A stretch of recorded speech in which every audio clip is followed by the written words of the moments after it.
महाराज भर्तरी जी ने मन को खोजा, मन की बात कि क्या चाहता है। सुंदर स्त्री का भोग। ऐलान कर दिया कि विश्व की कोई सुंदरी मैं उसे वरण करना चाहता हूं, मेरे सामने आए।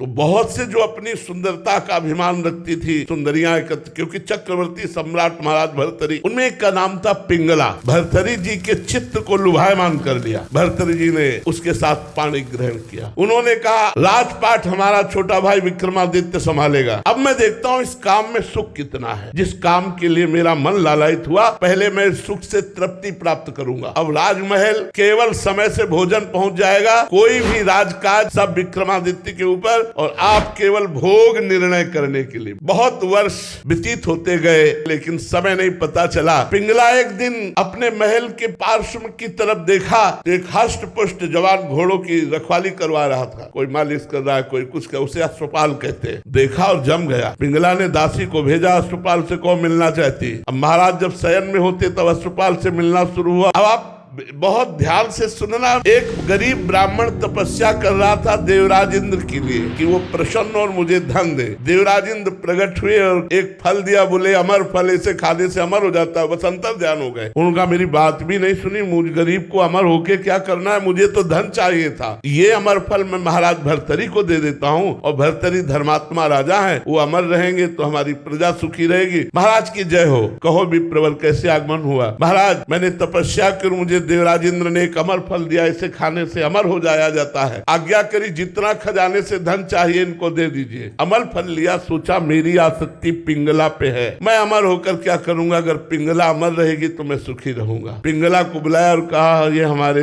देश के विप्र की तपस्या का फल है, आप इसे पा लीजिए, अमर हो जाएंगे। पिंगला ने सोचा मैं अमर होकर क्या करूंगी, यदि अश्वपाल जीवित रहा, अमर रहा तो मुझे सुख मिलता रहेगा। उसने अश्वपाल को दे दिया। अश्वपाल का संबंध था राजा की नर्तकी से। उन्होंने सोचा अगर ये नर्तकी जीवित रही, अमर रही, तो मैं सुखी बना रहूंगा। उन्होंने नर्तकी को दे दिया। नर्तकी ने विचार किया मैं जिस राजा के दरबार की नर्तकी हूँ, राजा अमर हो तो अच्छा है। वो अमर फल फिर भर्तरी जी के पास पहुंच गया। भर्तरी जी महाराज के पास जब अमर फल पहुंचा तो उन्होंने वैश्या से कहा क्योरी विप्र अमर फल लाया तो समझ में आया तपस्या करके लाया, तू कहां से लाई। वो तो कांप गई। तो उनका महाराज आपके महल के पीछे जो अश्वपाल ने मुझे दिया। जाओ। अश्वपाल को बुलाया सभा में और कहा बोल ये अमर फल कहां से मिला। होश उड़ गए। महाराज जीवन दान हो तो सत्य बोलूं। हाँ जाओ, माफ किया। महाराज